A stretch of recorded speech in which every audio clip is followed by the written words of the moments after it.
Salutations, crustaceans! I'm Lobster, and today we have ourselves a late 60s shootout. We're looking at the Harley Benton MV-4JB Gotoh and the Squier late 60s classic vibe jazz bass. Let's check them out.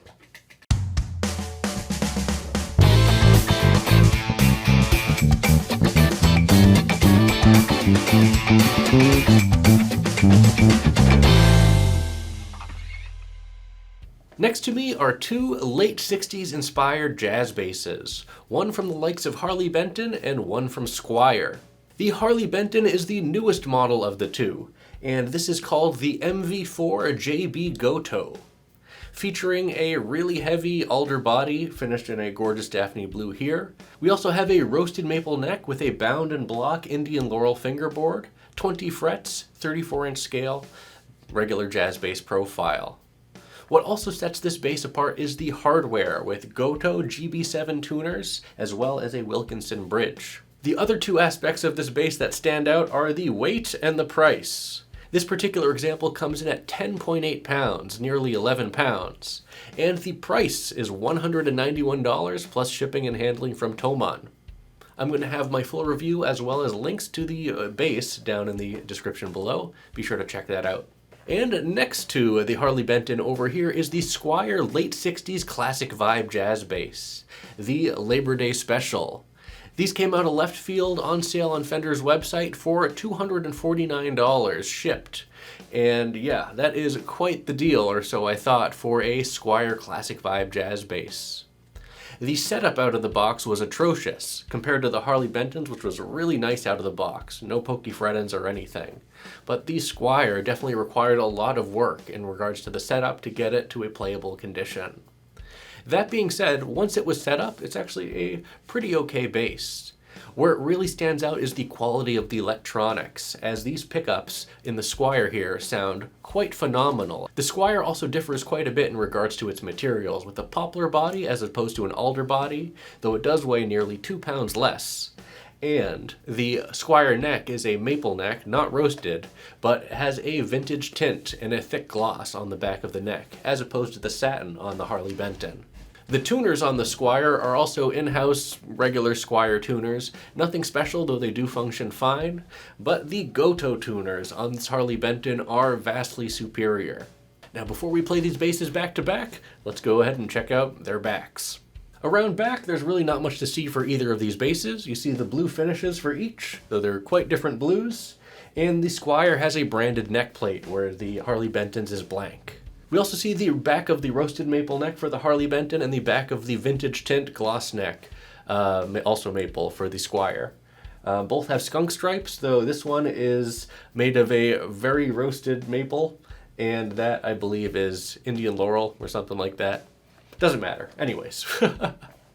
We also see the back of both headstocks, with the Squier having the in-house open gear tuners and the Harley Benton having the Gotoh tuners. In regards to weight, these basses differ quite a bit, as I mentioned.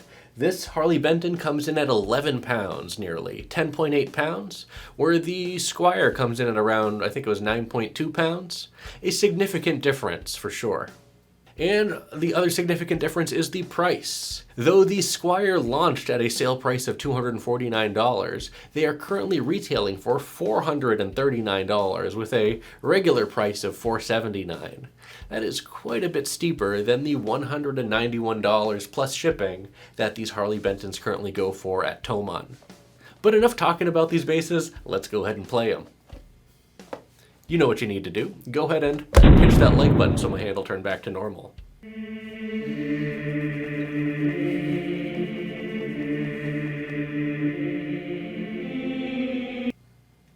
Thanks. So we will be playing fingerstyle with a pick as well as slap, and we'll also be checking out each pickup individually as well as both pickups together, and the tone at 100% and all the way down. Let's get started.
Next, let's go ahead and grab our pick and do it all again.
And finally, let's take the tone back up, bring both pickups back into the mix, and see how these basses slap back to back.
So there we have it. This has been the Late 60s Shootout for these budget jazz basses, one from Harley Benton and one from Squier. Now, in regards to playing experience, I have to say that the neck on the Harley Benton definitely feels better. I did have to work on the fret ends on the Squier quite a bit, and they are still a little bit pokey in some areas. I could have spent more time with it, but regardless, the fretwork on the Harley Benton is really nice. The neck is really nice. The balance is a bit better, but I think that's because the weight of the Harley Benton is massive at 11 pounds versus the 9 pounds of the Squier. Overall, though, playing experience for both sitting down at least is very nice. I think that the Squier definitely sounds a bit better, or at least more vintage, versus the Harley Benton pickups, which are, though honestly, I think both sound pretty good. Let me know which one you think sounded better down in the comments below. Well, that's it for this video. Thanks for watching, everyone. Be sure to like, subscribe, join our Discord channel, and leave a comment down below. Let me know which one you think sounded better here. The Harley Benton MV-4JB Gotoh or the Squier Classic Vibe Late 60s Jazz Bass. And as always, until we groove again,